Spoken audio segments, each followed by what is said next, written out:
2026 সালের নির্বাচন মানে এক কথায় আউটস্ট্যান্ডিং, যার কোনো বর্ণনা হয় না। বিগত দিনের যত নির্বাচন হয়েছে তার চাইতে একদম বেস্ট নির্বাচন হয়েছে 2026 সালে। কোনো বিতর্ক নেই।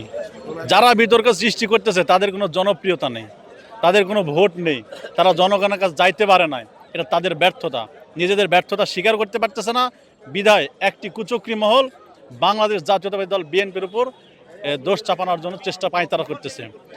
নির্বাচন সুষ্ঠু, সুন্দর, স্বাভাবিক হয়েছে। নির্বাচন নিয়ে কোনো বাংলাদেশের মানুষের কোনো দ্বিমত। তারেক রহমান একটি স্মার্ট বাংলাদেশ গড়ার ম্যান্ডেট নিয়ে বাংলাদেশে এসেছে। বিশেষ করে উনি বিগত দিনে দেশের তেমন উন্নয়ন করতে পারেন না। বিগত ফ্যাসিস্ট সরকার বিভিন্ন মানি লন্ডারিং, চুরি, ডাকাতি, ছিনতাই, দুর্নীতির মাধ্যমে দেশকে একদম ধ্বংস করে গিয়েছে।